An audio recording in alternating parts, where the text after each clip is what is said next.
I'm David Gross, back with you to share a little bit of my wisdom for sublimation success. As a teacher around the country, people pretty much ask the same questions regarding these two printers. So I wanted to spend a little time with what I call FAQ, frequently asked questions. The first question is, what makes these printers different? So what we have here is an SG400, SG800. These printers carry the Sawgrass brand. They are made by Ricoh, and Ricoh has been our manufacturer of great sublimation printers for the desktop for about 10 years. And so this printer will print a maximum paper size of 8.5 by 14. We call that US legal size. This printer, out of the box, will print a maximum paper size of 11 by 17. If you add the bypass tray, it will print 13 inches wide, and the length can vary, but a good size paper that we have is 13 by 21 or 13 by 19. So basically, this printer prints a lot bigger, and so if your business is looking at imprinting apparel, shirts, things like that, this would be your go-to printer. On the SG800, it does do one additional thing different than its little brother. It prints bigger, but what it also does is you have the ability to buy larger cartridges. So the SG800 will support the standard size cartridges. In addition, it will support the double capacity, the large capacity cartridges. I recommend that pretty much everybody start off with the standard capacity until you get a run rate of how much ink you're going to use, because the gel ink, as you've watched from my other videos, is very efficient. 1 milliliter of this ink is the same as 3 milliliters of Epson ink.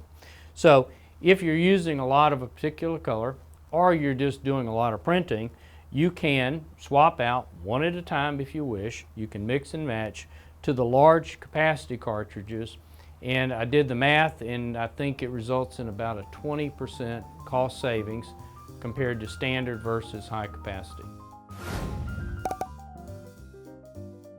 What is the warranty for these printers? And the warranty is 1 year from date of purchase. That warranty can be extended by 1 year by purchase of an extended warranty agreement. The extended warranty agreements are low cost, and certainly for this printer, which of course costs more, I think the extended warranty is appropriate and is a good deal. I tell everybody the life of the printer is about 3 years based on just the data I've had over these many years.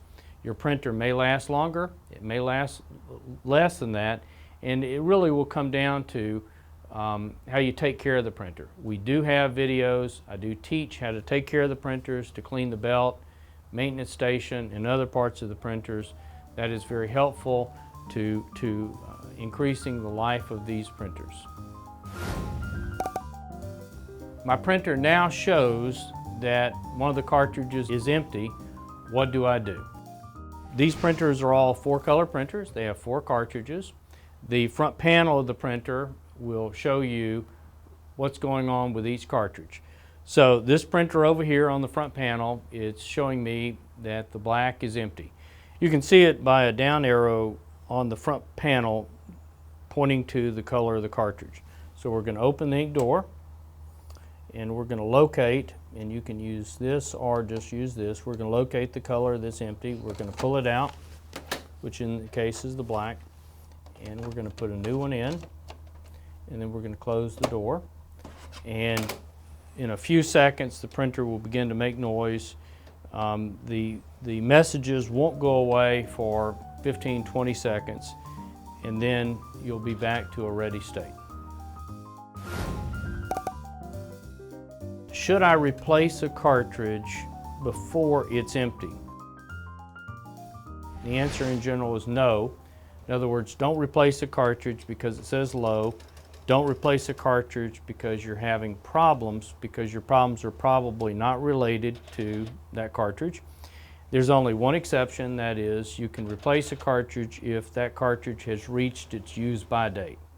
And so we really don't want to use inks in our printer that are beyond their use-by date. Error codes. So you saw that message on the front panel indicating that we need to replace an ink cartridge, but what if you were to see an actual error code? They'll look like SC and a number. If you see an error code, it'll probably instruct you to turn the printer off, then turn it back on. But what I want you to do instead is get out your smartphone, take a picture of it so you've got a record of that error code, because if it starts occurring again, we're going to need to know what it is. And so error codes may occur as the printer needs a little bit of maintenance, but if you'll call us with that error code, we can look it up in our documentation and tell you what we recommend. Is it okay for me to cut paper? People want to do that, of course, to save money, to use paper maybe that has been wasted from a previous job. In general, I say no. And the reason is when you cut paper, you're going to encounter two issues. Number one is often in cutting paper you have paper dust. That dust is going to get sucked up into the printer. It's going to get on the rollers, and the rollers will lose their adhesion. The paper's not going to feed right. It may slip, and so that dust can get all in the printer. So unless you're really good at cutting paper, you have a nice vacuum system, you shouldn't do that. Number two issue with cutting paper is that you really need to have the computer and the printer in sync with that paper size.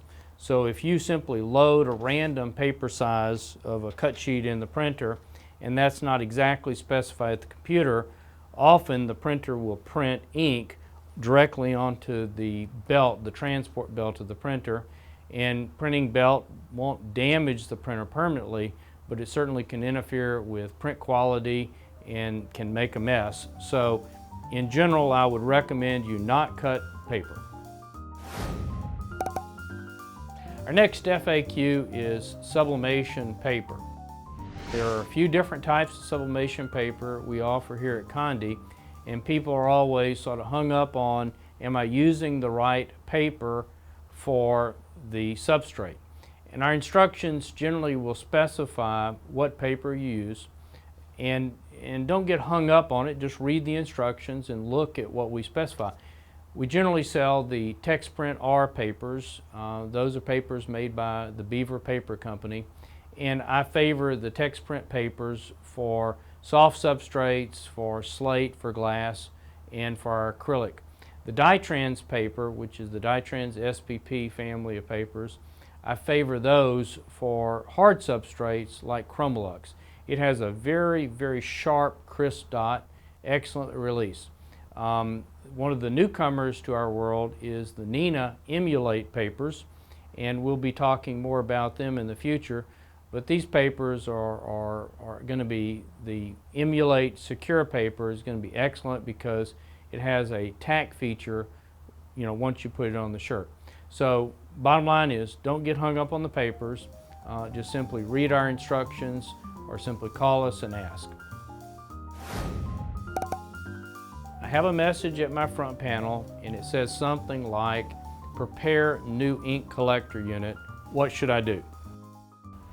In that case, you should buy another ink collector unit from us. They're inexpensive, and wait for the one that's in the printer to fill up. What is an ink collector unit? It's where waste ink goes. So as the printer does a self-cleaning, it does a little bit of priming of its print head, or you do a cleaning, that waste ink goes into the ink collector unit. So where is the ink collector unit? So we're going to open our front door, and it's right here at the bottom, and it's basically just a little box that holds ink. And when this puppy gets full, you need to put it in a plastic bag, which comes with the new ink collector unit, and dispose of it. I do have some emergency videos that show you how to fool the printer into continuing to print anyway, even though the ink collector is starting to become full. Refer to those videos. But replacing it is very straightforward. Don't replace it until the printer stops printing, because you want to use up the entire capacity of the ink collector unit. Paper handling, loading of paper, things like that. So each of the printers has a built-in tray, and that's the primary tray you'll probably be using. The tray pulls out, and this is of course where the paper goes. First tip is the paper needs to be with the print side face down. Print side face down, because the paper runs through the printer in a C letter. That's how it does. And so we'll put here. The next tip is, how do I make the paper tray support the larger paper sizes like 8.5 by 14? It's actually very simple. Just simply pull this little tab out and the paper tray will grow. Pop it back into place, and then you can adjust the backstop to fit the length of the paper, and then this over here allows you to adjust the width as if you're running the narrow paper sizes like the mug papers, things like that. So it's a very flexible system. Now once you extend it, for the most part you can keep it extended and load letter and also load legal into it. And once we put it back into our printer, one thing to note is it will stick out of our printer a little bit, no problem. Leave your printer turned on. I know many of us want to turn something off. We think it's wasting electricity, you know, those kinds of things. But in the case of the printer, when it's in idle mode, it's using a very small amount of electricity, and the printer should be left on. If you turn your printer off and then turn it back on, you're simply wasting ink, and you're putting wear and tear on your printer that it doesn't need or benefit from. So leave it on.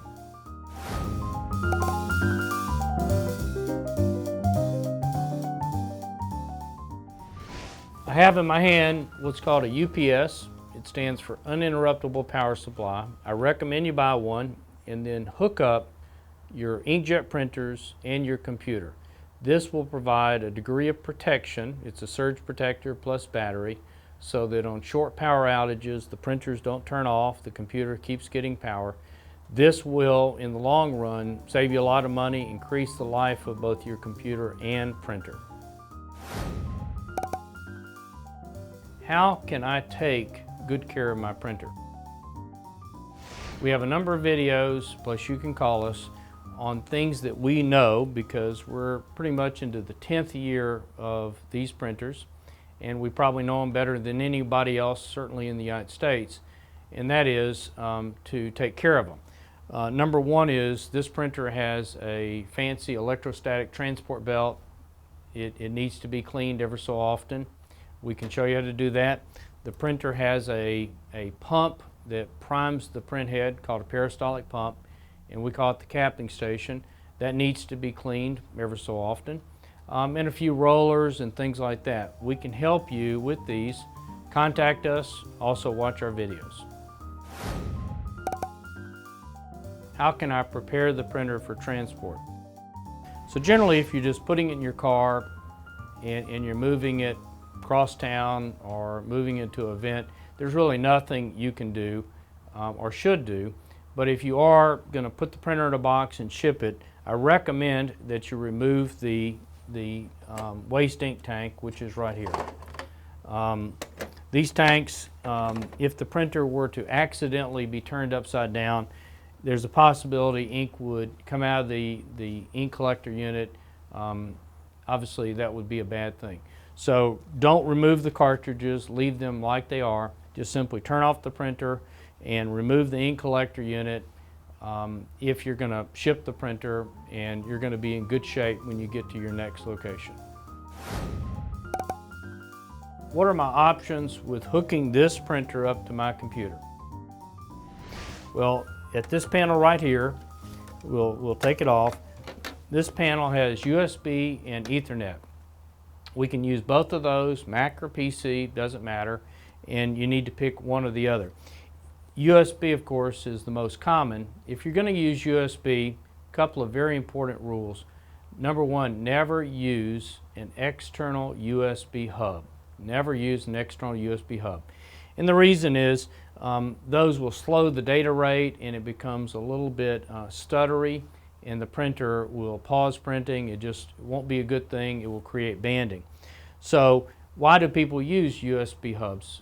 And the reason is because when they run out of USB ports, it's a way of sort of creating more. but the printer is not a good candidate to be used with a USB hub, so don't do that. The other method is, of course, Ethernet. Ethernet is a great solution if you have a network or you have a router or something to hook up the printer. Why would you want to do Ethernet? And it becomes a very convenient way for you to share the printer with others. Number two is it gives you a great way to move the printer a great distance from your computer, maybe in another part of your office or whatever, because USB is, of course, limited to a very short distance. Tip: most people should buy a bypass tray because it greatly extends the capability. The SG800 supports a bypass tray, and for that matter, so does the SG400. The difference is the SG800 bypass tray actually allows the printer to print bigger.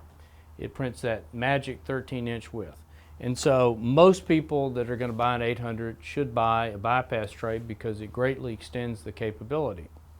When we load paper into our bypass tray, it does need to be with the print side face up. Print side face up, because the paper runs directly through the printer without turning. And so we want to adjust the paper width with these sliders. But one comment about the bypass tray: I recommend that you use the built-in tray for your standard sizes, letter, legal, 11 by 17, things like that, the small mug papers.